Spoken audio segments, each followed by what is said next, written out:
हमारे साथ कमर जमान कायरा साहब मौजूद हैं, पाकिस्तान पीपल्स पार्टी सीनियर लीडर। बहुत शुक्रिया कायरा साहब, आपने वक्त दिया है। कायरा साहब, आपके इत्तेहादी रहे हैं JUIFA वाले मौलाना फजलुर रहमान साहब ने आज फिर मैं कहूंगा रीइटरेट किया है। इससे पहले उन्होंने कहा था कि पहले मईशत ठीक करते हैं, फिर उसके बाद हम इलेक्शंस करते हैं, इंतखाब उसके बाद होगा। आज वो कह रहे हैं कि इधर रियासत डूब रही है, आपको इलेक्शन की पड़ी हुई है, क्या कहेंगे सर? देखिए, गुजारिश है कि हर जमात का अपना नुक्ता नजर है। मौलाना फजलुर रहमान साहब बड़े सीनियर पॉलिटिशियन हैं, उनके गुफ्तगू का मुझे क्योंकि सैको सबाक नहीं पता उन्होंने क्या कहा है, लेकिन ये कहना कि मुल्क डूब रहा है, मुल्क मुश्किल हालात में, इसमें कोई शक नहीं। ये तजिया के दिन ब दिन ये मुल्क हमारे हाथों से निकल रहा है और ये बहुत सीरियस इशू है।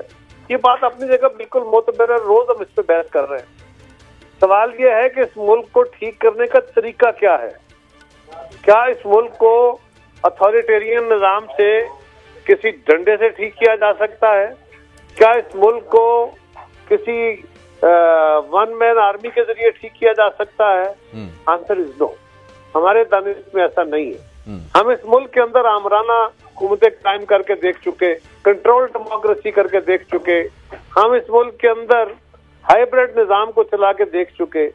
ये सारे निजाम पाकिस्तान को कमजोर करने का बायस बने हैं। सो हमें देखना यह है कि जिस बात पे ये मुल्क बनाया गया था, जिस असूल पे आज भी हमारा बिलअमूम इत्तेफाक है कि इस मुल्क को जमहूरियत के तहत चलाना है, खुदारा इस मुल्क को एक दफा प्योरली जमहूरियत के तहत चलने तो दो। यही एक वाहिद रास्ता है और जमहूरियत में वाहिद रास्ता इंतखाब है। हुक्मरान कैसे आएंगे? इंतखाब के जरिए आएंगे। हमारे दीन में कैसे आएंगे? इंतखाब के जरिए आएंगे। कोई वन मैन नहीं है अब, और कोई खानदानी बादशाहत नहीं कायम हो सकती।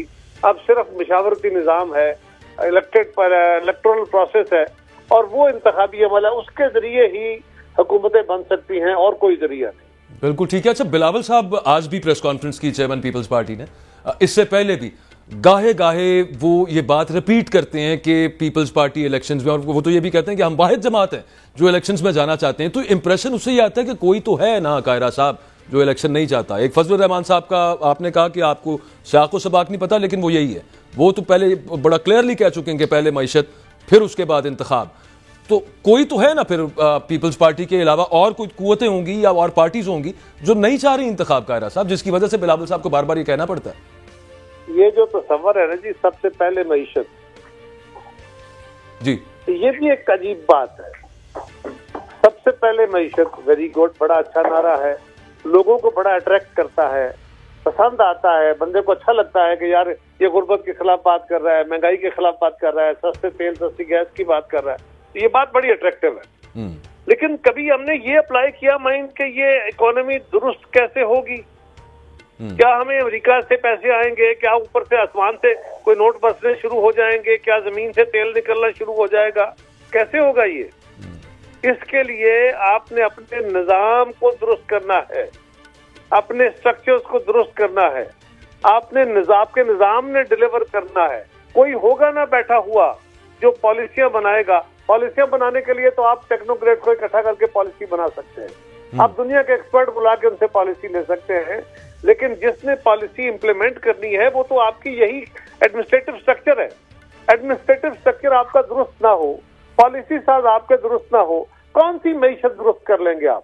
किस तरह, क्या तरीका होगा?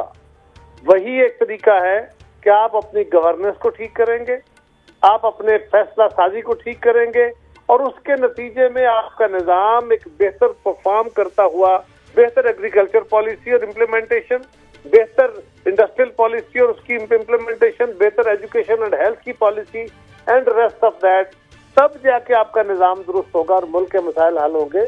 वरना शॉर्टकट किसी के पास है तो वो शराब है, वो कोई आकर अपनी डुगडुगी बजाएगा। बदकिस्मत हमारी ये है कि बदकिस्मती कि हमारी कौम जो है, हम हैं डुगडुगियां बजाने वालों के पीछे भागते हुए। अनफॉर्चुनेटली हम कौम को सच बताने से भी गुरेज कर रहे हैं और सच सुनने से भी गुरेज कर रहे हैं। तो कोई शॉर्टकट नहीं है, अच्छा है ना, कोई शॉर्टकट नहीं है बिल्कुल। और कौम को इलेक्शन के जरिए ही आगे बढ़ना है। बिलावल साहब इसलिए कह रहे हैं कि हम 90 दिन के अंदर इंतखाब की बात कर रहे थे, अब भी हम कह रहे हैं कि फौरी तौर पर शेड्यूल दो और किसी सूरत में इलेक्शन डिले नहीं होना चाहिए। कौन होगा? अवाम के नुमाइंदों के अलावा कौन होगा?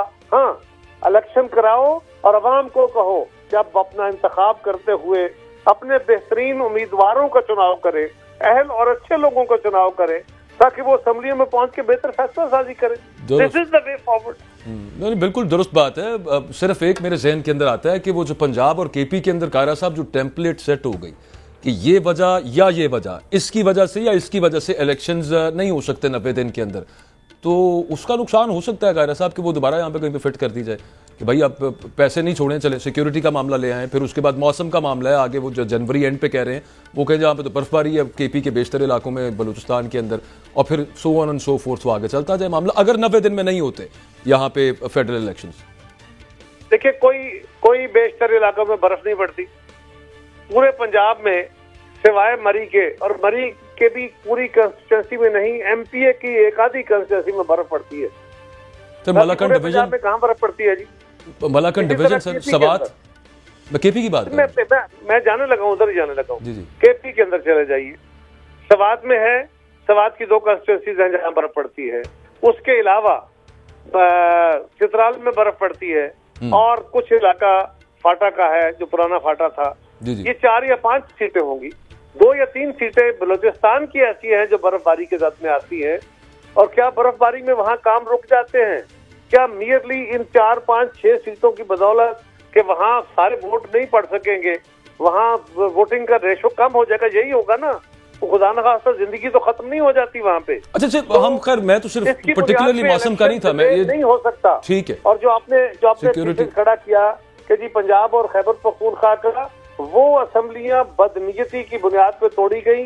तोड़ने वाला वजीर आला कहता रहा कि मैं कहता था असेंबली ना तोड़ो, यानी वो असेंबली नहीं तोड़ना चाहता था। वो असेंबली तोड़ने के बाद भी कहता था इन्होंने गलत फैसला कराया है। असेंबली पार्लियामान के अंदर मौजूद सिवाय पीटीआई के पाकिस्तान की सारी जमातें इस बात पे मुत्तफिक थी कि ये इलेक्शन पंजाब के अंदर पहले नहीं होना चाहिए। और पार्लियामान के बाहर से बहुत बड़ी आवाजें वो उठी थी जो वकला के अंदर से उठी। बेंच बना था सुप्रीम कोर्ट का 9 रुकनी, चलते चलते 3 रुकनी पे आकर रुका था। ये हालत थी उसके ऊपर। कारा साहब, लेकिन आईने पाकिस्तान भी तो 90 दिन कहते हैं ना, नो मोर देन 90 डेज। इसमें कोई दूसरी राय नहीं है, लेकिन पाकिस्तान के अंदर ये भी बात है कि कई दफा असेंबलियां तोड़ी गई और असेंबलियां बहाल कर दी गई। ठीक। और जो उसकी बुनियाद यही रखी गई, Balochistan, Punjab, KP, federal assembly तोड़ के असेंबलियां कोर्ट में गया केस, वहां असेंबलियां बहाल हुई कि असेंबलियां तोड़ने का जवाब सफिशिएंट नहीं था। यहाँ तो असेंबली की मुद्दत पूरी हो गई है, इसमें तो आगे जाने का कोई जवाब हो सकता ही नहीं है। चले गए ना सर मर्दमशुमारी की बेस के ऊपर। तो देखिए ना, एक ऐसा मसला आ गया कि जो नॉर्मली मर्दमशुमारी का अमल इलेक्शन के मिड में कहीं जाके आता है टर्म के, क्योंकि 10 साल के बाद होनी चाहिए, 5 साल के बाद हुई। और ये इत्तेफाक से ऐसा वक्त आ गया कि दोनों काम यानी इलेक्शन और मर्दमशुमारी के नताइज जो थे वो एक वक्त में सामने आ गए, और वो टाइम का जवाब आ गया। ये नहीं होना चाहिए था। इसीलिए मेरी जमात ने कहा था ना कि 90 दिन में इंतखाब कराओ, छोड़ो मर्दमशुमारी के नताइज को, इसको अगले इंतखाब की तरफ ले जाओ। हम तो उसमें साथ खड़े थे, हम तो इस इशू के थे ऊपर कि जी 90 दिन के इंतखाब में जाओ, क्योंकि आइन ये कहता है। लेकिन ठीक है, बहुत सारे लोगों की ये राय थी, इलेक्शन कमीशन की राय थी, इसीलिए हमने कहा कि ओके आप शेड्यूल तो दीजिए। शेड्यूल देने से ये जो एक गैर यकीनी है कि इलेक्शन होगा नहीं होगा, लेट होगा, क्या होगा,